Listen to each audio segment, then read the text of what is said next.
jërë ngeen jëf mbokk ñi safoo di sant ci opinion libre suñuy plateforme digitale ñu ngi leen di dalalati ak jàmm di am mbégte rek saa su ne di jàkkaarloog yéen tey nag ñu ngi toog ak ki nga xamante ne moom moo di professeur Cheikh Oumar Diagne yaakaar naa ni kenn dootu ko présenté askanuk Sénégal ngir rek taxawaay wi nga xamante ne nii am na ci société bi ak yenn xeex yi nga xamante ne nii mu ngi koy amal ñu fas yéene nag waxtaan ak moom lépp loo xamante ne rek nekk na actualité fii ci réewum Sénégal laata loolu professeur ñu bàyyi la nga nuyoon teg internet yi lay sant ci opinion libre. jërëjëf soxna Mariama donc asalaamaaleykum wa rahmatullahi taala wa barakaatuhu ñu ngi am mbégte dal tey ci opinion libre TV di am mbégte nag wax dëgg yàlla teew ci di ñaanal yàlla defal ko tawfiix ak taysiir yàlla barkeel ko ba fépp fu mu bëgg yegg mu yegg fa ndax am opinion yu libre jafe na ci réew mi. donc di nuyu nag ñëpp ñu seetaan ci biir réew ci bitim réew di ñaan yàlla defal ñu tawfiix ba duñ fi waxtaanee incha allah bu nekk njëriñ. jërëjëf encore une fois ci dalal bi wax naa ko bu ñuy wax actualité fii ci réewum Sénégal mënuñu ko wax te waxuñu li nga xamante ne moom la ñu dëgmal di élection législative yi nekk le 31 juillet ñu nekk nag ci période campagne c'est vrai que tension yi bëri na jàppante beeg yooyu bëri na mais ñu nemmeeku ci loo xamante ne nii xëy na créé na benn tollé boo xamante ne nii ñëpp bu ngi koy waxtaanee mooy geste bi nga xam ne moom la Ousmane Sonko daal di def jëmale ko ci taskati xibaar yi nga xamante ne ñoom ñoo nekk ci RTS ba tax na nag kuréelu taskati xibaar yi jug ko ci nekk tamit am li nga xamante ne moom la ñu qualifié leaderu parti Pastef tey jii bu ñu la doon wax nga def sa jàngat par rapport ak loolu lan lay doon. waaw jërëjëf man de damay am d'abord mbetteel bu dee nit yi ñoom da jëf jooju daf leen xaw a jaaxal ndax RTS moom. moo melu askanu Sénégal yëpp la suñu alal la waaye RTS tëddeewul njaaxanaay ci askan wi yëpp mun naa jox misaal gu gàtt rek man citoyen sénégalais la di bindkat di xalaatkat pour Sénégal RTS ñun ñu mel ni ñun nga xam ne ñun ànduñu ak nguur bu ñu bindee téere RTS ñu dalal RTS mosuñ ñu woo donc bu ñuy def conférence de presse sax pour leeral li nga xam ne mooy xeex ñuy dëgmal pour askanu Sénégal étant donné que dafay xaw a jëm ci wàllu nguur RTS du ci teew. malgré le fait que dañ leen solliciter parfois. dañ leen solliciter dañ leen di woo waaye duñ ñëw. RTS dañoo jël décision nekk ay toppantaanu président de la République nguur gu ñëw ñu topp ko di ko xalamal di ko màggal di ko layal donc kon dafay légitime. ba pare dafay nekk yoon ñu ràññee déjà les journalistes yi xam ne ñoom ñoo ñëw andi seen micro ak l'institution bi xam ne moom la ñu amal problème maanaam man sa personnellement awma problème ak journaliste yu liggéey RTS je pense que Ousmane Sonko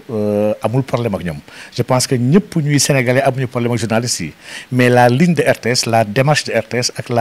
nu RTS yi doxalee wax dëgg yàlla ñëpp dañu ci am ay jafe-jafe ak ay problème man dama am décision man sam bopp ne fu ma taxaw RTS di ma jox micro du ma si wuyu du ma ci tontu te du RTS kese am na fi ay télé yoo xam ne seen micro sax du ma ko jël ndax dama gis télé yu dul liggéeyal askan wi lañ donc man geste bu Ousmane Sonko defar dëgg yàlla gisuma ci lu ci yéemi Ousmane Sonko yaa nga def conférence de presse RTS mosu koo faale am na sañ-sañ wax ci média bu ko neex wax ci canal bi ko sopp ndax wax dëgg yàlla citoyen sénégalais bi xam ne am na ay gis-gisam donc man loolu gisuma sax pourquoi mu war a andi problème wax dëgg yàlla. mais tey jii ndax xel du tey par rapport ak geste bi lu tax ñu wax ko moom moo di koo xamante ni dafay aspirer peut-être jël dëkk bi bu wëlbatikoo ne respecté wul yenn institution yi ndax loolu noonu du doon loo xamante ni dafay tey xel en fait bokk na ci loo xam ne dañ ko koy reprocher. waaw RTS alhamdulilah ba nekkul une institution donc les institutions du Sénégal lim nañ leen dans la constitution RTS n'en fait pas partie.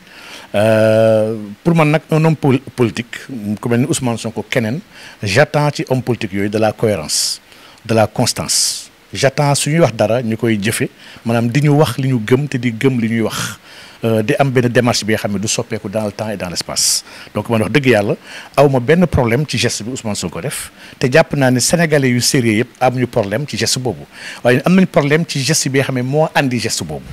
mooy démarche RTS en tant que fonds public sénégalais yi moom ko mu am parparloo jàpp ni kii dama koy censurer kii du ma ko jox sama micro kii du ma ko invité man loolu laa am problème mais pas geste bu réactionnaire bi xam moom la Ousmane Sonko def par rapport à la chose xam nga àdduna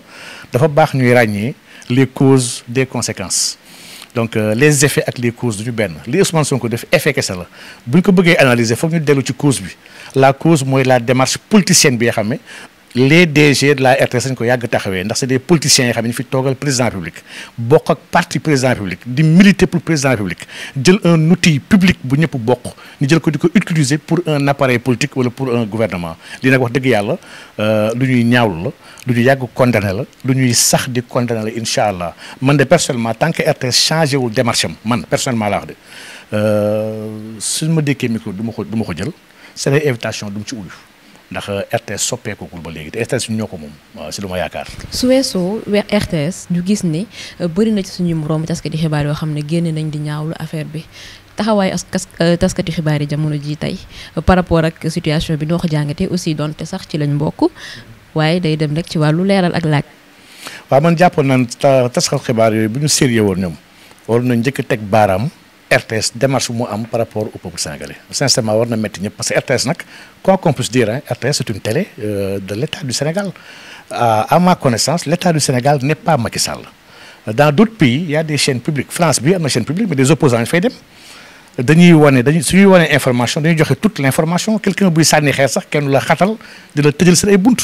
donc fii dafa am benn excès de zèle ci baadoola bi nga xam ne ñenn ñu jox ay ndombu tànk jàpp nañ ni ñoom ils ont été privilégiés ba lañ ciy boole li ci bokkul man un DG de la RTS amul droit tëj porte RTS à un citoyen sénégalais ak quel que soit gëm-gëmam quelle que soit opinion am quelle que soit obédience politique am amul droit di ko censurer wax dëgg yàlla RTS nag taxawaay boobu la am dañoo war a ŋàññi taxawaayu RTS boobu ba pare mettitlu nu RTS yi doxee ci dëkk bi avant ñuy mettitlu effet wu homme politique yi nga xam ne dañoo jàpp ni ñii joxuñu cër ñu jàpp ni waxuñoo ak ñoom kese Ousmane Sonko aujourd'hui suñu xoolee sérieusement sa communication fa lay jaare yenn médias ñoo ko fiy teg ak réseaux sociaux yi donc su amee loyauté ak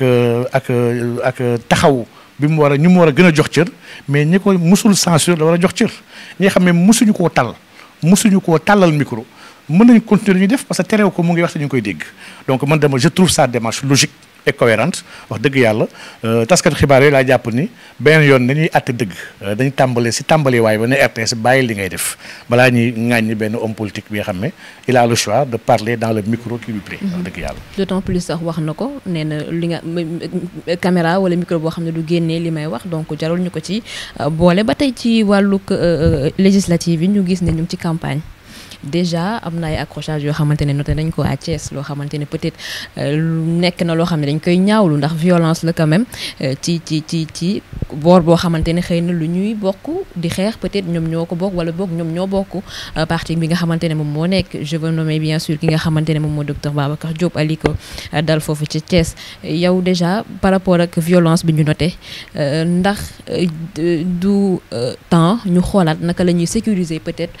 campagne yi nga xamante ne nii moom la ñii dem jongante ci législative yi daal di def. waaw soxna Maria man dama jàpp ne la violence buy feeñ ci campagne électorale bi c'est une résultante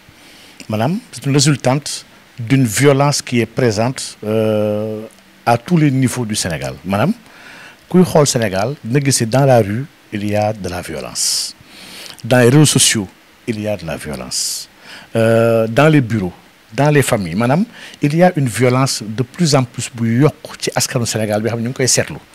campagne bi ce n'est que le débouché et campagne wax dëgg yàlla musul nekk de tout repos dans ce pays là donc violence boobu nag kon pour saafaraal ko il faut ñu dem au-delà de la campagne xool comment on évolue quels sont nos rapports entre nous quels sont nos rapports avec l'État. Donc c'est un problème de société peut-être. C'est un problème de société en réalité man dama jàpp ni violence bi aujourd'hui et violence bi lu dangereux la lu ñu war a xool la lu ñu war a saytoo lu ñu war a jéem a taxaw la teg ci baaraam saafara ko balaa mu ñuy jural li nga xam ne ëllëg nañ ko rëcc ñun ñëpp donc le peuple est beaucoup plus violent da ngay gis xale yi sax mu ñuy waxee saagante bi ŋàññante bi nos rapports sont de plus en plus violentes campagne nag yàgg na am violence waaye man jàpp naa ni des personnes civilisées soxla ñu violence pour convaincre ndax campagne c'est l'occasion de convaincre les populations c'est un rendez-vous entre ñiy laaj ak ña ñuy laaj ñi war a waxante ci ay nawle waxante lu leer diggante sàmm wanteeg lu ñuy diggee loolu jàpp ma ni violence xaj na si ba ma yëgee information wu docteur Babacar Diop maa ngi koy masawaale wax dëgg yàlla jàmbaar la borom valeur la te nit ku am solo la ci réew mi mettitlu naa ko comme tout le monde jàpp naa ni def loolu war nañoo dal seen kaw ndax violence warul amul wàll ci biir foofu au-delà de ça nag am na lu bëri lu ñu war a interroger si dëkk bi interroger la politique comment nous faisons la politique lan la ñu jàppee politique ndax nit yi xajoo nañu ku uteeg ñoom dafa mel ni nit yi d'accord ñu sax ku uteeg ñoom xalaat dañoo commencé xat ci wàllu xol ku gisul comme yow jàpp nga ni sama noonu la alors que pourtant àdduna ñu bëri mën nañu fee nekk mën nañu dundandoo mën nañu utee ay xalaat mën nañu utee gis-gis waaye du yooyu noonu loolu nag dafa mel ni dafa commencé tumuraanke ci réew mi ma jàpp ne loolu problème d'éducation la en réalité éducation de base ci kër yi éducation wu état par rapport aux médias par rapport à l'école maanaam par rapport ak mbedd bi lii dafay wane rek déficitu éducation ak ñàkk kilifa bu réew mi nekkee man ñaari laa jàpp ni mooy expliquer aujourd'hui ñàkk teggin gi xaawi sutura gi violence bi lépp nga xam ne mu ngi feeñ dans nos rapports dans la société sénégalaise et wax dëgg yàlla lu ñu war a mettitlu la lu ñu war a ragal la ndax fi mu ñu jëmee wax dëgg yàlla ndox amu fa waaw macha allah. mu am itam loo xamante ne xew na sa ginnaaw yàlla bi nga xamante ne nii yàlla dogal na caabi féetale ginnaaw ñuy waajal li nga xamante ne nag moom moo di élection législative yi. là aussi ñu ngi sonn ay tension am na ci pré-campagne yi ak li nga xamante ne moom moo fi jot a am manifestation yeewu yeeg ak yi nga xamante ne moom moo fi jot a am wax naa ko sànq tey jii boo doon tënk déroulement pré-campagne bi tey jii nii naka nga koy analyser. Ni ma ko gisee de dama ci gis rek benn nguur bi nga xam ne nguur bu xat la nguur la bi nga xam ne buggul ko uteeg moom nguur bi nga xam ne nguur buy jaay doole la nguur buy nootaate la nguur la bi nga xam ne gis na buggul lenn yàqal ko nguur boobu moo taxaw xool ba seppali ay liste jàpp ni liste diw ak diw nit diw ak diw ak diw bugguma leen gis assemblée man sa bopp si nit yooyu nguur bañ ni dem assemblée laa bokk moo tax ba ñuy waaja war a dem préparer pour dem campagne ñu jàpp ma tëj ma jàpp ma ci ay tooñ ak ci ay tappale séquestré ma donc nguur googu tam moo taxaw xool gis ni liste yeewi bee personnalité yooyu ma gis yu nekk si liste nationale bi d'accord ma ñu nekk assemblée ndax comme je dis toujours assemblée bi ñu jëm enjeu yu extraordinaire la am assemblée bi la question de la monnaie unique CEDEAO assemblée bi wala ci am taxawaay la question de la gouvernance foncière gouvernance des ressources pétrolières et gazières assemblée bi wala ci am taxawaay la question des réformes institutionnelles ak beaucoup d'autres choses yoo xam ne wax dëgg yàlla dina laal état Sénégal te waroon nañu soxla am assemblée bi xam ne dafay taxaw mën a saytu l'exécutif mën ko contrôler mën di ko laaj léeg-léeg bu fekkee dafa bëgg fàggaagal alalu askan wi nguur gi kon moom pare na pour tànn ñan la bëgg ñu dem ak ñan la bëggul ñu dem fa donc man noonu laa gisee aujourd'hui pré-campagne bi am ci métti trop gis ni dañoo am benn nguur bi nga xam ne dañoo manqué élégance en fait dañoo manqué élégance manqué courtoisie manqué loyauté manqué sax respect dans une moindre mesure par rapport seen ay naataango donc nguur googu dund naa loolu ak ay jafe-jafe gis naa rey yi ci am gis naa tooñ yi ci am yëpp moo fekk ci biir mu métti ma lool gis nu ko sénégalais yi traité nu ko yenn kilifa yi waxee au lieu ñu teg baaraam ci ki nga xam ne mooy tooñ au lieu ñuy wax ak ki nga xam ne mooy kii rey ba tey tappale daf fi sax ko ne fi nekk ñuy raayante bañ a wax dëgg bañ a jaar ci digg bi loolu yëpp dama ko dund ak mettit wax dëgg yàlla macha allah leen rek moo ma ci neex mooy ba ñuy dóor casserole yi di dàq Macky di wane ne ñun bëggatuñu Macky ci réew mi man mu ma fekk chambre 38 secteur 5 mu fay dóor ay casserole di fa dóor ay plate man kese maa fa dóor plate donc pour dire que même en prison on a manifesté notre ras-le-bol par rapport à un régime bi nga xam ne régime bu incapable la même en prison on a manifesté notre volonté de voir Macky quitter ce pouvoir là même en prison nous avons voulu exercer des droits élémentaires yoo xam ne moo ñuy may ñu xam ne citoyen lañ am nañu gis-gis ci réew mi loolu wax dëgg yàlla dund nañ ko ci biir kaso bi donc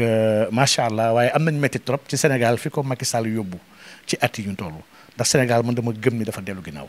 Macky dafa delloo ginnaaw réew mi delloo ginnaaw ak yelleefu doomu aadama yi delloo ginnaaw sax suñu expression démocratique bi nga xam ne am na si sous région bi ñu bëri ñi nga xam ne nawee woon nañ ñu ko donc Macky dafa yàq Sénégal yaxet kon Macky ñëpp ko la ñaar yàlla na yàqu. dinañ ñëw ci sa séjour carcéral waaye itam candidature bi nga xamante ne moom nga déclaré woon mais laata loolu ba tey ci élection yi dañoo gis ne ñaari wax dafa am li tax ma wax loolu mooy que ni li tax validé wuñu en fait liste nationale Yewwi Askan Wi je pense que ça a été une erreur boo xamante ne ñoom à la base ñoom ñoo ko defoon ba gis nañu ki nga xamante ne moom moo di Ousmane Sonko mu génn daal di ne carrément c'est malheureux duñu mën dem ci élection mais tey jii bu ñu ñëwee joxuñ baaraamu tuuma état foofu noonu ndax du am loo xamante ne ni tamit day xaw a tey xel ci bopp nit ñi.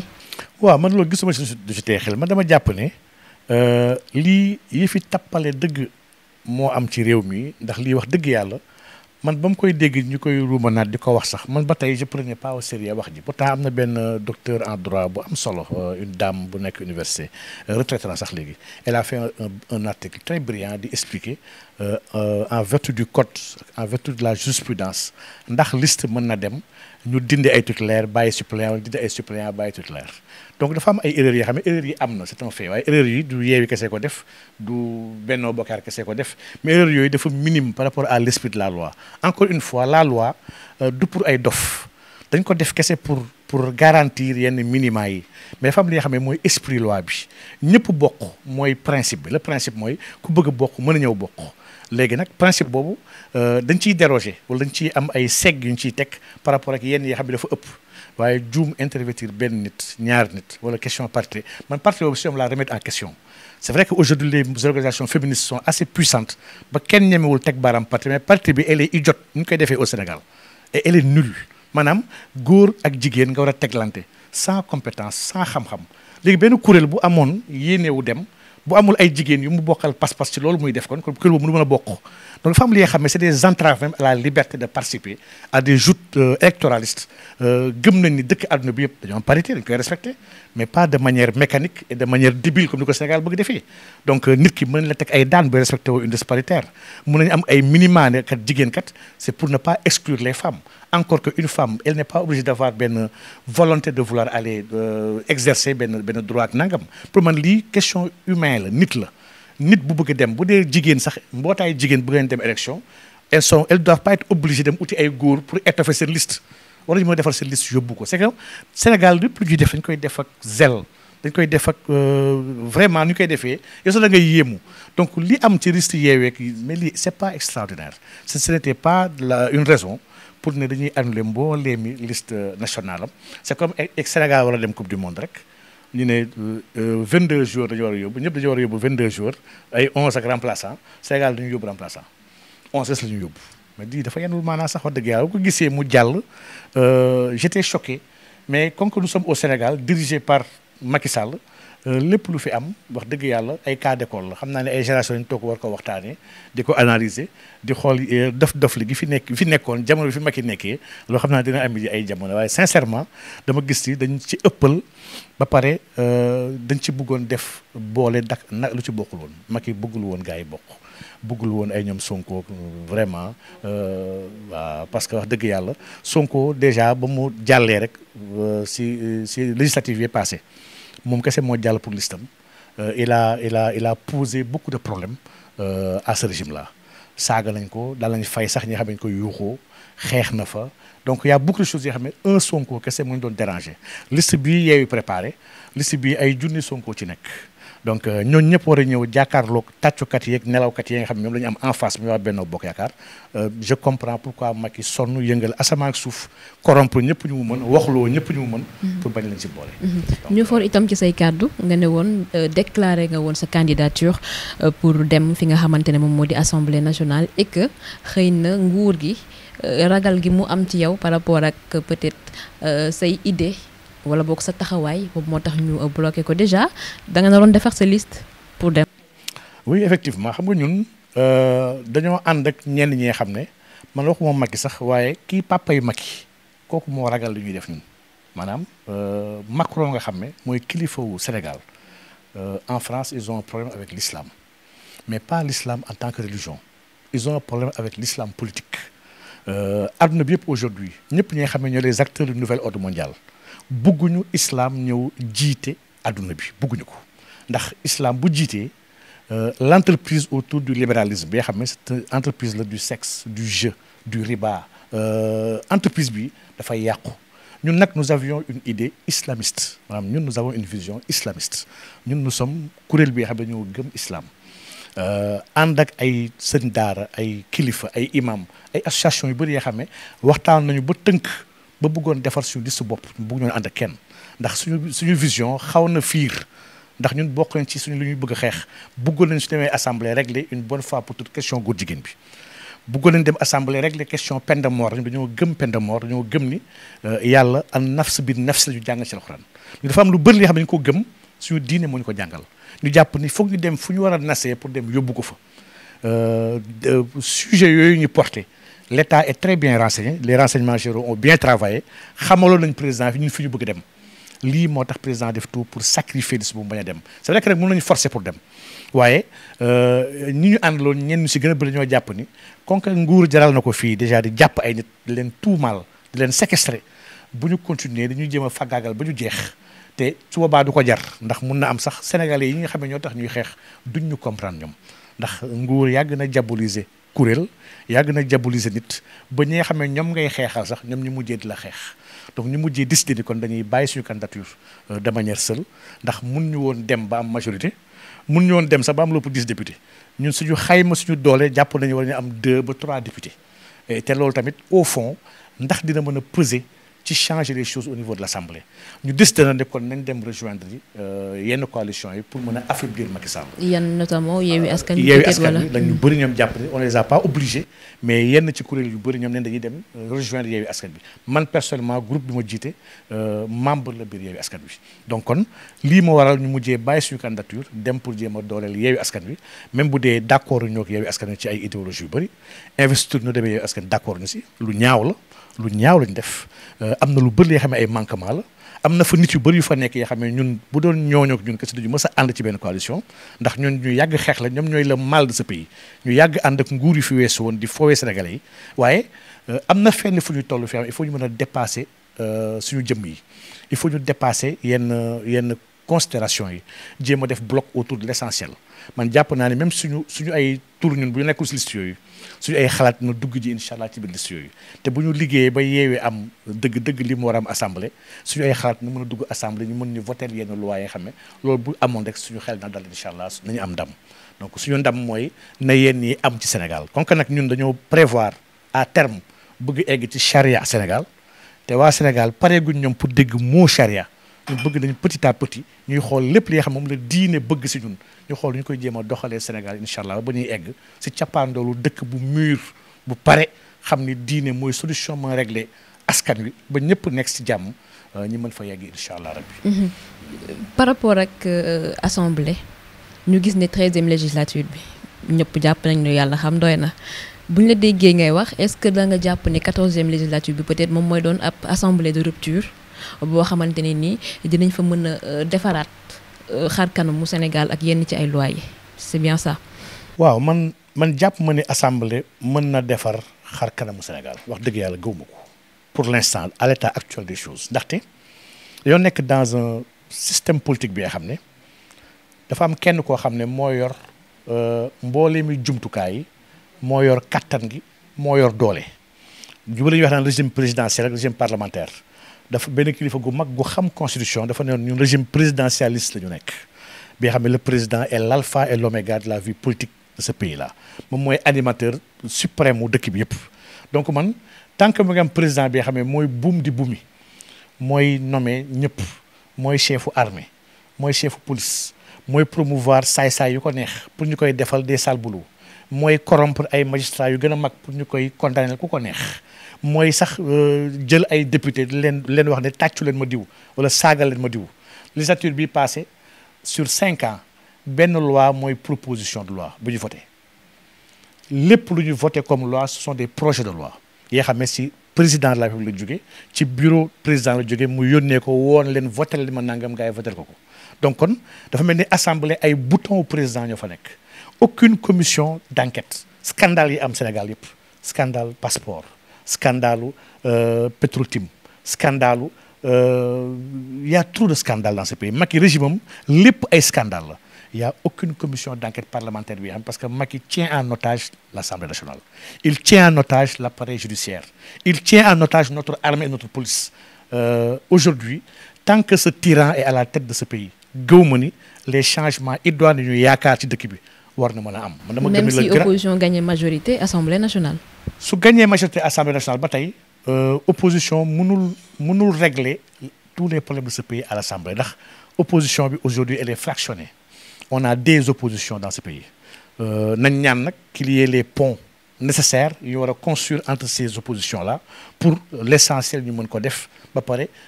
li ñu bëgg dëgg-dëgg le peuple sénégalais mujjee ci gagné ndax bëri na aujourd'hui acteurs politiques yi lu ñu yàgg décevoir les sénégalais yi bëri na fu leen di xaar sur l'essentiel pour le peuple ñu teg ko fa nekk comme tege di doxal seen ay agenda personnel yàgg nañ ko fi gis Sénégal donc kon wax dëgg yàlla dañu affaire rafet njort rek ndax jullit moom daay man day rafet njort maa ngi am njort bu rafet fileeg boobu waaye wax dëgg yàlla c'est le régime présidentialiste ak la République du Sénégal ni ñu ko tëggee mooy le grand problème de ce pays avec la constitution de ce pays et donc lépp lu ñuy war a wax comme changement bu ñu delluwul ci base yi changer constitution bi changer la forme républicaine de ce pays changer les pouvoirs exorbitants bi ñu bàyyil un président de la République tant que lii yëpp amul wax dëgg yàlla gëw ma ni un pouvoir kese mën na marcher ba régler les problèmes de ce pays là yàlla ñu yàlla defal tawféex jullit daa man day am yaakaar te dafay saxoo ñaan ñun ñoo ngi ñaan ñu ngi yaakaar te ñu ngi jëf yàlla na yàlla motal li si des incha allah rek. am na solo ci pàcc boobu xëy na dañ koy rek daal di tëjandi daal di ñëw ak yow ci leneen loo xamante ne ça te concerne mooy li nga xamante ne moom mooy sa séjour carcéral déjà li la fa yóbbu. ndax jàpp nga ni nekk na loo xamante ne nii c'est quelque chose de palpable wala loo xamante ni dëgg la. waaw man dañ maa séquestré dañ maa téye ci ay ndigal yee xam ne góor jigéen yu mag yi ñoo joxe ndigal ne jàppal leen ñu waajee ndax dans le combat contre LGBT il est trop virulent et très violent te jàpp nañ ne buñ ko jàppee xuuxal ñi ca des dañuy toog rasu bàyyi wax ji donc kon. C'était une commande bi nga xam ne ay saay-saay ko def pour jéem a faggaagal l'élan de la lutte anti-LGBT dans ce pays li tax ñu porté ma plainte Djibril War moo porté plainte te il a le droit à porter ma plainte dafa gis ni dama ko tooñ mu dem def plainte am jox ko nguur waaye nag ba mu defee plainte bi ba ci bés may dem commissariat maa ngi gis moom mu ngi toog ak procureur ci bureau di woo commissaire laaj ndax ñëw naa wala ndax pare naa ndax procureur nee na ko dama jël si donc kon il y a une personne qui a des accointances avec le président qui est proche d'un président bi nga xam ne depuis le palais am na sañ taxaw ne président nangam ak nangam ak nangam ñu tordre les lois tordre des institutions tordre des boutons pour leen jàppal leen waa ji wala def leen lii waa ji loolu mooy première leçon ba si mën a jàng donc dafa ma porter plainte pour diffamation porter ma plainte pour injure et menace lii mooy plainte Djibril War bi nga xam man liir naa ko ma demee dikk plainte bii ba ko Djibril War defee au niveau du procureur plainte dañu koy yóbbu au niveau de la brigade antiterroriste au niveau de la DIC fa ñu ma yóbbu pour entendre ma déjà foofu la sama xel njëkk téye ma ne man qu'est-ce que j'ai fait à la brigade antiterroriste Djibril War jëloon na sama livre taxaw assemblée ne man terroriste la il y a 2 ans de cela livre mu tuddee République privée du Sénégal bi xam maa ngi doon wane ci livre boobu comment la République du Sénégal est maçonnique et comment les francs-maçons dirigent ce pays mu téye ko à l'Assemblée ne livre Cheikh Oumar Diagne bi dañ ko waroon sax interdire ci dëkk bi kii c'est un terroriste donc su ma yóbbee brigade antiterroriste pour une plainte de diffamation il y a de quoi kon tournel xel yi ma dem fa nag fekk fa nit ku baax fekk fa un commissaire bi nga xam ne il est sérieux courtois ba pare xam liggéeyam mu entendre ma wax ko sama xalaat ñu jàllale ko donc kon gisuma lu yéeme ci kenn ku ma plainte bi nag li mu waxoon émission ko andi woon bi nga xam ne mu ngi am Walfadjri ñu tuddee ko li ci dëkk bi ma intervenir ci benn séquence bi nga xam ne matul 20 minutes mu jël clém jël émission boole ci plainte am ne fi ma ko plainté fii lii la ma waxee nangam lii en droit la ñuy wooyee flagrant délit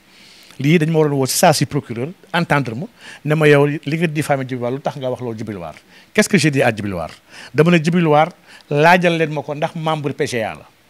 lii c'est pas une diffamation, c'est une question ba ma demee à la police naa ni j'affirme que Djibril War membre PGA la bind leen ko ba ma bëggee ma jox leen preuve yi c'est ce que j'ai dit au juge, ce que j'ai dit à la police. Djibril War est membre de la PGA, j'ai les preuves lépp lu may wax suba ba ngoon ci rajo wallahi azim ba cour laay suñu woowee ma prouvé ko du ma waxantu. Donc Djibril War est bien membre de la PGA, je l'affirme. Donc kon diffamation amu fa. Diffamation mooy wax lu dëgg pour yàq orma doomu aadama. Djibril War dama ko menacé demal ci vidéo boobu amul benn menace bu menace Djibril War. J'ai dit clairement que nag góor jigéen bu ñu jàpp ci réew mii dañ lay rey ça ce sont mes paroles. waxaat naa ko ci kanamu juge bi laaj na ma lu tax nga wax da ngay rey góor jigéen ñi ma ne ko man jullit laa charia laa gëm sama yonent moo ma jàngale soo ñu jàppee góor jigéen rey leen ma ko bind ko loolu laa gëm. Donc ma menacé mu Djibril War góor jigéen laa menacé à moins que Djibril War jàpp ni góor jigéen la donc je ne l'ai pas menacé. Par contre Djibril War moom menacé na ma en direct xas nañu ñëpp ñu fa toogoon ba pare su ma gisee na ma def comme nu muy def jigéen mais ban dëkk la ñu nekk. Djibril War ne dama ko saaga traité ko de mbaam waaw dama ne am na benn mbaam buy ŋaax bu sant Waar ba tey tudduma ko su ma neexoon samul prox ndool di daw ne man waxuma ak moom mais dama assumé moom laay waxal moom mii laay waxal man daw ma li may wax mais mbaam googu ma wax man du samay baat moom ma ko. Djibril War moo dem Afrique du Sud ci parlement bi xeex ak député bu jigéen di xeex ak moom ba di ko wéq la presse bind ne un parlementaire sénégalais comme mbaam muy xeex ak jigéen donc man wooyu ma ko man tooñ ma Djibril War. Djibril War kon plainte bu ma plainte devant un juge sérieux bu ñu ko mëntoon yóbbu ci àdduna bi dañ koy lire ne ma sëñ bi jógal nga du dem ñibbi waaye malheureusement dafa fekk au Sénégal dans un pays où le sérieux est la chose qui manque le plus. Un pays bi nga xam ne un président omnipotent tient en laisse la justice leen wax def leen ñuy def leen bàyyi leen ñu bàyyi donc kon Djibril War li ma porté plainte amul lenn lu si tegu ci yoon amul lenn lu si jaar ci yoon te su nekkoon dëkk bu sérieux encore une fois ñu jàpp un citoyen ndax yi fi caaxaan yi dëkk bi yëpp ay wàcc dem ne gars yi génne leen ko donc je me suis senti wax dëgg yàlla séquestré contre la loi. Gars yi ils ont tordu la loi pour téye ma pare yóbbu ma instruction alors que kii flagrant délit la mooy dafa porter plainte andi pièce à conviction mais dama ciy gis rek ne am na lu bëri lu waraloon loolu am na ñu bëri ñu ci dugal seen loxo pour ñu jàpp ma ça me désole nag de voir comment le régime a peur ndax Macky bu ñu fàtte ni Macky toog na jooy ndax dem kaso Macky toog na jooy ci kanamu sëriñ jooy ba pattal bëtam ne moom dem kaso dee moo ko gënal donc kon tapet la ñu amal affaire avec ce régime là mu ànd ak ay miss yoo xam ne kenn mus see dem kaso donc le châtiment le plus ultime bu Macky Sall am bu ragalee kenn mooy mu jàpp tëj la ba mu yóbbee kaso laa sentir ne Macky kon ragal na ma trop jàpp moo ne Macky ragal na ma parce que man ay kilifaam laay waxal man xeexuma Macky Sall waaye Macky kon a tellement peur que jàpp na ne kii foog ma tëj ko pour wàññi dooleem ma koy xamal nag ne ñun kaso daf ñu yokk doole Macky yóbbu nañu kaso pour casser ñu dañ ñoo gën a fortifier ba ñu demee kaso dafa fekk ay nit yu baax yi nga xam ne dañu doon encourager dañu ñaanal dañu taxaw ba nga xam ne wax dëgg yàlla dama doon sax rus ne man lan laa defal ñii ba ñu may defal lii yëpp nekk naa kaso ba génn lépp ñetti weer musuma fóot sax t-shirt détenu yi foofu ñoo wax ne ma professeur jox ñu nangam ñoo la koy fóotal ñoo lay defal nangam ñoo lay baleel ñoo lay menaasal dama meloon ni buur bu ñu nekk di ko xidma ci biir kaso bi wallahi azim donc kon Macky yóbbu lañu kaso pour ñu fàtte ñu waaye askan bi fàttewuñu benn yoon nit yaa ngi doon jug di wax di marche ci plateau yi chaque jour dañoo amoon télé di ko sànn nit yi di wax ci man bay sonn may xool ne man ñii de lebala ma leen tax ñu taxaw ma nii wax dëgg yàlla donc kon Macky dafa échoué ci lim ma yóbbu kaso te yokk na ma nag doole bi nga xam ne xam naa fa ay gone yoo xam ne ñoom la ñuy wooyee xale yi pàkk ñàmbi bi waa pàkku ñàmbi bi mooy xale yu gën a doy waar yu gën a tëradi ci réew mi ñooñu si bëri si ñoom dañoo ñëw ba ne ma ñu dañoo bëgg a ànd ak yow liggéey ak yow dañoo bëgg a génne xeexal la donc Macky daf ma may ay soppe yu bees ay soppe yoo xam ne ragaluñu amuñu tiitukaay te ñi nga ñooñu bu ñu génnee Macky na xam ne dina dem te nguuram jeexagul donc dañoo dund kon kaso gi ak sant yàlla dañ ko dund ak yëkkatiku gëm ni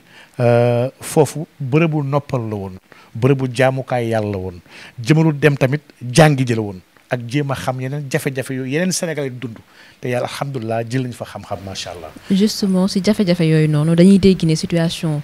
prison yi dafa doy waar dañuy wax ne y a un nombre pléthorique de prisonniers ñu koy wax paquetage tey jii nii loolu noonu itam ban message ngay lancer autorités yi à ce que ñu gën a geesu ñi nga xamante ne ni ñoom ñoo nekk ci prison yi. waaw prison yi soo xoolee ni mu feesee kaaw Rebeuss laa gën a mën a wax ndax Rebeuss laa xam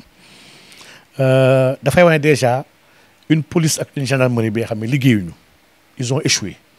ndax police bi nga xam ne conciliation diggante problème mu ñaari nit bu fekkee ni kii amel na nit 10 000 gis naa ko ñu déféré ndax 4 500 la amel nit au lieu ñu xool des voies et moyens de règlement forcé ko mu fay ko ñu bàyyi ko mu dem liggéeyam di jël ko déféré ko fàtte ko bi prison ba mu toog fa ay weer ñu xañ ko njabootam xañ ko liggéeyam donc lii day wane ni suñ police bi nga xam ne liggéeyul ndax police sa première mission du envoyer des gens à la prison mais moo nekkoon concilier ba faire régner l'ordre et la sécurité dans la cité dem naa ba gis biir prison bi ñu bëri ñu yaakaar ni policiers yi ni ñu gaawee déféré dañ leen di fay pour chaque défèrement boobu doogi ñëw foofu dañu ma wax ne 7 000 francs la ñuy fay policiers yi pour défèrement bu nekk man maa dem dikk ci commissaire ñoom adjudant Fall di ko laaj pour mu leeral ma ndax ils ont ay prime ci défèrement yi mu reyee ne ma loolu amul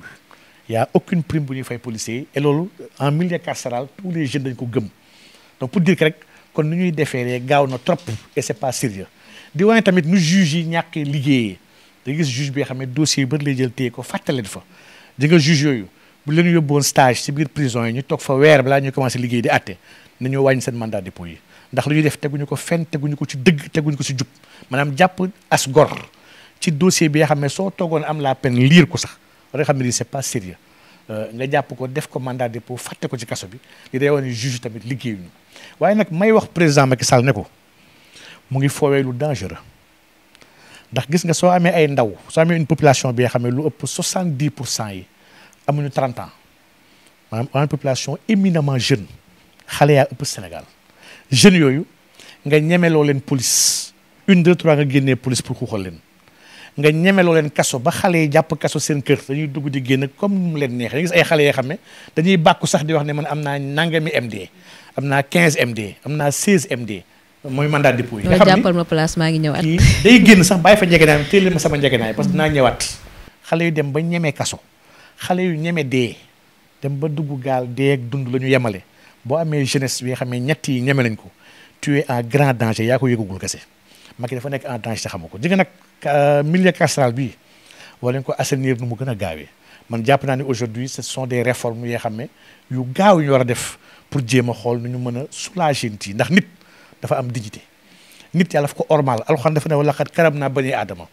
nit c'est inconcevable ñu teg nit c'est ay situations yoo xam ne boo amoon ay xar sax du dundee noonu nit du mën a am ndox pour sangu nit di toog lu ëpp semaine mënul sangu nit bi nga xam ne dañ ko jël di ko paqueté comme sardine leen tegle comme ñu yor ay móol waaye ani waa droit de l'homme kon ñoom mbiru góor jigéen nga leen di génne ñoom waa kaso bi xanaa yëguñ lu fa xew nit yaa ngi fay sonn même lekk gi baaxul faju gi jaarul yoon ñuy traité doomu aadama yi c'est pas respectueux et loolu encore une fois c'est une administration toute entière laay interpellé l'administration pénitentiaire ay nit ñu ngi leen fay toroxal ñu ngi fay brimer dafa mel ni ay agents dama fa gis agents yu bëri yoo xam ne du ñëpp nag am na fa des gens très courtois am na fa des gens corrects des gens yoo xam ne mesurés mais il y a une majorité bi nga xam ne ñoom ak ay xar ak ay mbaam ñoo yem maanaam yuuxu ay détenus saaga dóor toroxal jël ay fil di dóor jël ay ndox leen ko sotti leen teg ci dër bi leen bërënguloo maanaam toroxal ay doomu aadama lañ jàpp ni mooy seen liggéey et il se trompe totalement c'est pas le travail sa liggéey mooy dañoo am suspect bu ñu am di def enquête ñu dénk la ko ni ñu téyel ñu ko bu ko dara jot entendant juge di ko soxla comme ça mu bañ a daw maanaam dañ leen dénk si ñu téye ay doomu aadama sant leen toroxal leen sant leen ñu dóor leen sant leen ñuy saaga ay nit et malheureusement tu vois des abus yu doy waar yu fay am yi nga xam ne lu may métti lu la man am na si yu bëri fekkee naa ko xam naa ñi nga xam ne def loolu te wax dëgg yàlla fu ñu ma woo ci témoin man loolu maa ngi siy wax ak ay xarit sax yoo xam ne nee naa leen wala ñu mën a créer benn pool d'avocat bi xam pour mën a topp yenn garde yi xam ne ni ñuy dundee ak détenu ñuy du yoon ni ñuy toroxalee doomu aadama ci biir kaso yi Sénégal fii du yoon te loolu commencé wul ci kaso yi ci prison yi la si police yi la tàmbalee police la ñu commencé toroxal doomu aadama gendarmerie ñu lay toroxal di la tuutil ba ni ngay eggee prison donc kon soxna Maria man jàpp naa ni y a beaucoup de choses yu ñu war a changer surtout conditions yu gars yi nekkee et loolu su gendarme yi policiers yi ak juges yi gënoon am respect seen liggéey gën a bàyyi xel doomu aadama Rebeuss fii sur plus de 2000 et quelques détenus yu fa nekk plus de 1500 yi bu suñu système police gendarmerie justice liggéeyoon correctement te normal duñ nekk foofu. surtout que am na ay moyens de sanction yoo xamante ne mën nañ ko teg ci nit mooy travaux d'intérêt général yi. mën na soulager quand même effectivement. mais nag gars yi dañoo soxlawu dafa mel ni toroxal doomu aadama moo leen gënal teral ko dañoo nekk dans un régime hyper oppresseur. ce régime là dafa mel ni dafa remplacer une administration coloniale chaque fois mu wax ko nee naa gars yi administration bi ñu am elle est héritière d'une administration coloniale bi nga xam ne ak ay indigènes doon jëflanteel di toroxal noir yi jàpp ni noir tekkiwul dara maanaam ba tubaab yi demee ñi fi tubaab yi bàyyi dañoo continuer cette tradition d'oppression bi nga xam ne entre les administrés ak les administrateurs et lii nag tant que soppiwuñu administration bi ñu am mu xam ne administration bi war a nekk au service de ses usagers wala boog du contribuable sénégalais au lieu mu koy brimer wala mu koy toroxal daf ko war a servir maanaam cette tradition de la xidma li ñuy woowee xidma la ñu inculqué wul ñi nga xam ne ñooy liggéey ci fonction publique waaye bu leen ko inculqué wul dañu xam ni liggéey bu ñuy liggéey ci servir doomu aadama yi ñoom ak julli ñoo yam dayoo maanaam jaamu yàlla ngay xidma doomu aadama te loolu wax dëgg yàlla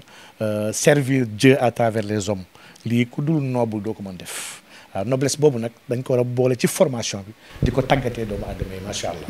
am na solo ci pàcc boobu ba tey ci ce séjour carcéral ñu gis ne am na benn vidéo boo xamante ne ni dafa fuité woon.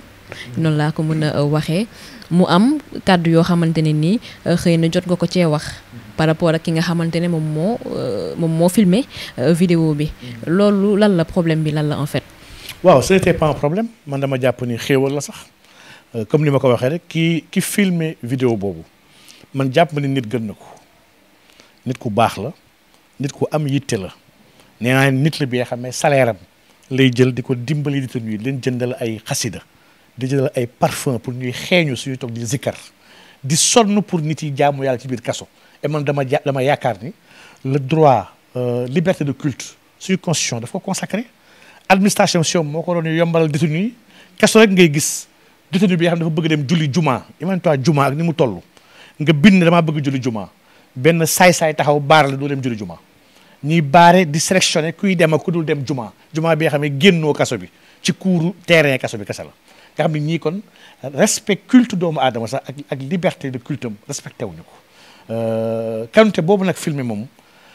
kooku respecté doomu aadama ci culte am la muy catholique muy taalibe moom taalibe murit xàqan la moom nangul naa ko ni murit saadix la donc ñëpp lay jéemal dimbali di leen sonn pour ñu mën a dund seen li ñuy dund donc vidéo boobu moom deful loolu bon daf ko filmer de manière innocente denc ko benn kilifa gis ko laaj ko mun naam sax kooku tamit de manière innocente la ko laaj pour jéem a rek wane ni ba ci biir prison ni si yaa ngi jaamu yàlla si yaa ngi sabbal yaa ngi jàng xas na sëñ Tuubaa yi kooku moo ko jëndoo si benn groupe ci groupe boobu am benn saay-saay bi xam ne moom daf ma cee gis moom jàpp ne kii xaama toroxal ko te fekk yàlla mu ngi doon jëf ci loxom yàlla dafa bëggoon raxas sama der kese mënumaa toroxal donc mu génn nit yi xam ni prison ba gaa ngi fay sabbal yàlla ñu ngi fay jàng ay xasida ñu ngi fay jàng alxuraan ndax dañu am kuréelu alxuraan sax chaque semaine waaye ñaar kii ñuy wax naan dafa bañ tel yoon daa bañ tel sëriñ kii kat su bañoon sëñ boobu du ñëw toog ci xas ci kuréel bu ñuy jàngee xas ci sëñ Touba ndax man yàgg nañ ma présenté comme ku non yoonu murit yàgg nañ ma présenté ku bañ sëriñ Touba te lii yëpp lu ko waral rek mooy attaqué ñenn ñu bokk ci kuréel boobu ñooñu jël ko màggal mbir bi ne man sëñ Touba laay xeex waaye xeexuma leen ñoom donc kon vidéo boobu daf maa setal dafa ñëw raxas sama der dafa ñëw wane ni saay-saay yooyu doon ma xeex di ma tuumal li ñuy wax dalu ci dëgg donc vidéo bi dama ci sant yàlla xam ne yàlla suy atte day jël temps rek waaye yàlla toujours dafay atte dëgg mooy mujj donc vidéo bi macha allah ki ko def nag man jàpp naa ni Sénégal yëpp ñoo ko defal ket sax dañu ko defal ket teral ko jox ko ay teranga ba mu xam ni jaamu yàlla ci nit ñi ak di dimbali nit yi pour ñu jaamu yàlla képp ko def dañ la war a taxaw màggal la pour joxe la comme exemple man initiative boobu dama ko jël ak yenn xarit yi nga xam ne bëgg naa ñu lancer ko dara ñu utal ko ay teranga ay otoog lu ne jox ko mu xam ni li muy sonn ci détenu yi naxul saa yi li muy sonn détenu yi yàquwul te incha allah ciy taxaw bi. ginnaaw vidéo bi amul benn problème par rapport ak liggéeyam moom waa ji ngay wax. on l'a sanctionné ndax soo fàttalikoo ba Khalifa Sall nekkee foofu ci kaso gi dafa am benn photo bu génnoon ci benn ndogu bu Khalifa Sall maye woon foofu ba photo bi fuité génn dañoo wàccee directement ki nga xam ne moo nekkoon directrice prison bi Agnès dañ ko wàccee. ndax c'est pas normal ci milieu de détention yi ñu fay photo bu fay filmer man mi sam bopp wax xamal nañ ma loi yëpp yi voté yee xam ne mënoon naa porter plainte ci image boobu dédommagé ma déjà xaalis muy benn ñaar ñu wàccee te dàq ñu bëree bëri ñi nga xam ne ñoo nekkoon ci administration carcérale bi sama vocation peut-être du loolu ci tàng-tàng bi di nga am lu la metti waaye boo xoolee avec le temps dañuy gis ne kat lii macha allah y a la main de Dieu donc moom lañ ko jël jox ko ay sanctions pour sauver seen ay fauteuils ndax kilifa yi toujours lu mënti xew dañuy jéemul benn fusible bu ñu mën a andi problème gis nga ko récemment ak Macky Sall ba mu woowee ay ganam courant coupé DG Senelec moo waroon tëb waaye balaa ñu koy tëbal dafa yàqamte gaaw dàq ay nit gaaw wàcce leen pour mën a sàmm fauteuilam donc fii yàgg na Sénégal gaa yi jéem a sàmm seen fauteuil sacrifié ku baax donc chef Touba gaa ñu ko sacrifié dóor ko sanction lu ñaari 10 jours pour sàmm seen ay fauteuil ñoom waaye wax dëgg yàlla moo waroon atte rek atte bi rafet donc moo tax après ma ne yàlla ma siy topp dara wax dëgg yàlla. leeral yi am na solo ci côté boobu ñu defaat beneen transition rek wax nga sànq ba tey ci sa séjour carcéral am na ñoo xamante ne nii xëy na seenu mbëbët moo nekkoon rek jaxase la peut-être ak yenn ci yoon yi mais justement xëy na lu bëri ci nit ñi lu ñuy jàpp moom moo di professeur Cheikh Oumar Diagne dafa am problème ak tarixa yi problème yi fan la jógee. wala boog sortie fracassante yi ngay def par rapport ak li ngay défendre comme idéologie et que gisoo ci peut-être implication wu yenn ci ay xalif yi la wala exactement c'est quoi. waaw loolu moom xam nga Cheikh Oumar Diagne moom dafa am benn hyper manipulation bi nga xam ne man jàpp naa ni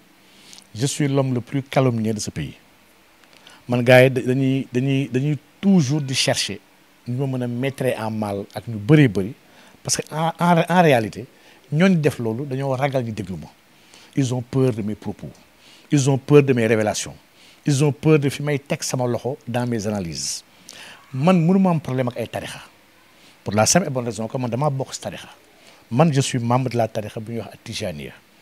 sama buntu si tarixa Tijaan mu tudd Mawlana Cheikh Ibrahim Niass al Kawlaxi saahibul fayda Tijaniya donc ma jariñu ci moom ma jël werd foofu tarbiya fa lépp lu ñuy dox di ko gëstu ci mbiru tarixa ma amee ko foofu lépp li nga xam ne tey jii mooy ragal yàlla ci man ak ràññee ak xàmmee maa ngi ko amee ci keppaaru Cheikh Ibrahim Niass donc kon man mënumaa bañ tarixa ñi yar ma si tarixa sama papa mu nekkoon président Zawiya Seydi Hadji Malick bu Tivaouane fii Dakar suñu kër mooy siège u daayira tout amitié karak sikap boobaab yëpp képp ku fay jàng Taysiir fala bu de xuruf mbooloo Seydi Hadji Malick bi yëpp suñu kër moo nekkoon quartier général bi donc man sama kër man Liberté 6 zawiya la bi nga xam ne chaque soir ñu fay ñëw toog wasifa jàng alxuraan jàng ay téere donc man mënu maa am problème ak tarixa waaye bu ñu demee ba gëmloo ñëpp ni kii dafa bañ ay tarixa man tarixa yi li may wax man di ko lancer comme critique dans les voies ce sont des choses fondées yoo xam ne ñi tegoon tarixa yi sax dañ ko mettitlu mën naa jël exemple Seydi Hadji Malick boo jëlee téereem Kifayatul Gharibin wala Ifhamal Munkar Jaani day gis ay téereem yu bëri moom il faisait une critique même dans le tasawuf ay pratiques yu bëri yoo xam ne dañu koy def te pratiques yooyu du yoon walu ci am loolu ku ko ŋàññ nekkul da nga bañ tarixa bi mais da nga nekk di assainir ak di bëgg maanaam da nga tu es un perfectionniste man soon sama sago kuy woote dafa ne tasawuf il sera impeccable kenn duñu mën a jam ci wàllu tasawuf moo tax pratique yenn yi xam maa ngi koy gis mu nekk ay sos wala mu nekk ay déviation par rapport ak ñi fondé woon tarixa yi saa ko gisee dama ciy teg baaram ba pare dal ci li c'est pas normal loolu la ma ñu bëri mere donc man spécialement neen dama am problème ak Laayeen yi mosuma am problème ak Laayeen yi dama am vision kese ci al Mahdi ak ci Issa Ruuxullaahi bi nga xam ne ute naa ak ñoom lu ñu jàpp et sama droit la et damay défendre li ma gëm te ragaluma ci dara ñu ne dama am problème ak yoonu murit parce que simplement dama waxoon ne yàlla mooy fale Sëñ Tuubaa joxewul nguur li ñu ma meree ak yeneen baat yeneen wax yoo xam ne yëpp waxi charia la lii Sëñ Tuubaa doon défendre di ko jàngale loolu laa wax Sëñ Tuubaa bu ñëwoon tey du wax lu uteeg loolu ndax Sëñ Tuubaa xaadimu rasul la woyoon boppam ni moom mooy ki nga xam ne mooy le chantre du prophète Muhammad sallallahu alayhi wasallam kooku mënul woroo wala mu ŋaayoo ak yoon bi yoon ci yàlla Muhammad tracé xam nga Sénégal dafa mujj mel ni comme léegi soo ne yàlla nee na yonent bi nee na yaa kii dafay xeex mag ñi pourtant mag ñi ci sunna ak alxuraan kese nekkoon ci leneen maanaam suñu bëggee wax ne ku wax yàlla ak yonent bi da ngaa contre mag ñi kon dafa mel dañuy insinuer ni mag ñi kon mais ci leneen lañ nekkoon lu wuteeg yàlla nee na yonent bi nee na donc man je me réclame héritier wu mag ñi dama gëm ni tey jii mag ñi ñoom ñëpp bu ñu fi ñëwoon wallahi azim dañ ma gërëm ndax li ma nekk di xeex tool ma nekk di xeexal l'islam di xeex pour charia taxaw ci réew mi di xeex ci lépp li nga xam ne dafay faggaagal jàngal yoon ci Yàlla Muhammad sallallahu alayhi wasallam ñoom ci loolu la ñu nekkoon man ci loolu laa nekk tey je me réclame leur héritier je me réclame leur successeur je me réclame sax man ñoom seen xalif léegi ñoom far donc pour dire kon aw ma problème ak benn yoon macha allah aw ma problème sax ak yeneen diine man chrétiens yi nekk Sénégal sax je les respecte dama leen fonk naw leen ba pare je me battrai pour ñu mën a jaamu seen diine ni mu leen neexee mënu ma am problème ak diine ndax diine dafa sori ci doomu aadama waaye yenn pratique mafieuse yi nga xam ne ñu ngi koy bëgg a incorporer ci diine bi ak tarixa yi je m'opposerai à jamais ci pratique yooyu et j'ai le courage de dire que nag lii d'accord ma si advienne que pourra. par rapport ak discours bi benn rek question lay dugal laata ñuy jeexal ñu tënk ko te mooy que ne gis nañu récemment ay imam yoo xamante ne defoon nañu rencontre avec Amadou Ba suma juumul tax ba julliwuñu yenn ci seeni waxtu yi mu doon vidéo boo xamante ne nii c'est devenu viral partagé nañ ko ci réseaux sociaux yi ñëpp di ci wax loolu tey jii nii ban commentaire nga siy def ñu daal di tëj. waaw ba ma ko gisee nag j'étais choqué waaye du ma gaaw a atte ndax bokk na ci yàq-yàq yu nekk Sénégal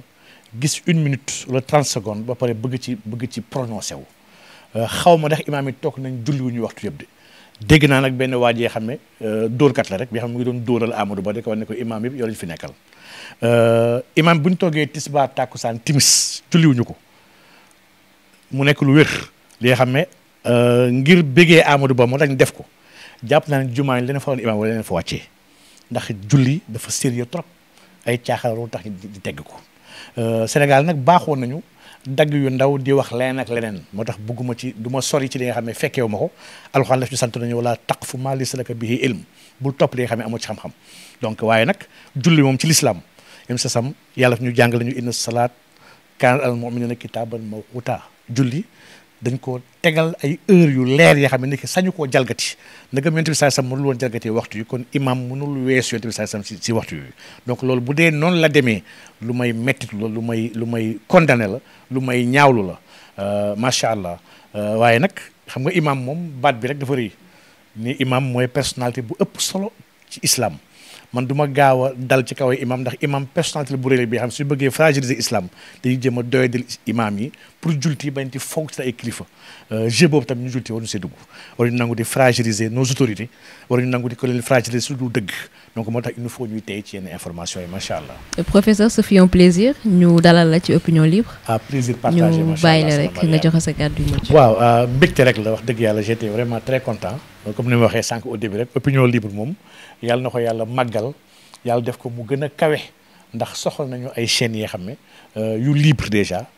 yi bañ a censurer doomu aadama yi ba pare yuy jéem a dox ci lu am solo lu mën a dimbali askan wi ndax aujourd'hui tappale gi nag Sénégal yëpp ni ñu abétirer les masses ñu leen jàppee infantiliser leen c'est à travers des médias la état bi di jaar te loolu saa yu ma nee président Macky Sall ku ci am expérience gars yi war nañu koo xam ndax presse yu bëri jamono Abdoulaye Wade yi ñu créé woon pour jéem a manipuler opinion bi Macky Sall ba doon gérer loolu jamono mu nekkee ak Abdoulaye au palais jamono mu nekkee adjoint wala boog directeur campagne président Abdoulaye Wade moo tax Macky xam na bu baax la mooy presse la preuve bu ñëwee 2012 li mu njëkk def mooy jël ñëpp ñi nga xam ne ñoo sonn Abdoulaye Wade ñoom Latif ñoom Madiambal ñoom Souleymane Jules Diop ñëpp la jël dénk leen ay ndombol tànk pour ñu may ko jàmm parce que xam na li presse mën a def donc on a besoin d'une presse forte d'une presse libre d'une presse bi nga xam ne dëgg moo tax mu nekk fi farlu ay doomu aadama te bindul pour xaalis yàlla na yàlla sàmm leen dëgëral leen yàlla na yàlla wàccee xéewal ak barke ci Sénégal yàlla na yàlla sàmm waa Sénégal sàmm kilifa Sénégal yi sàmm ndawi Sénégal yi yàlla na yàlla dimbali ba muccal ñu te musal ñu ci pexe noonu ak seytaan ak ñëpp ñi nga xam ne ñu ngi teg seen i bët ci Sénégal bu ko yàq waaye yàlla na yàlla musal muccal ñu te jëleel ñu fi Macky Sall ndax mooy le grand problème de ce pays donc ci loolu laay tàggoo di wax ñëpp asalaamaaleykum wa rahmatullahi taala wa barakaatu. jërëjëf professeur di wax rek ne waxtaan wi am na solo waaye noonu la toll woon di la jaajëf lu baax ci sa disponibilité di jaajëfal itam mbokk internet ñi sant ci opinion libre di wax rek ne waxtaan wi noonu la toll woon di leen jox dig daje beneen yoon jërë ngeen jëf.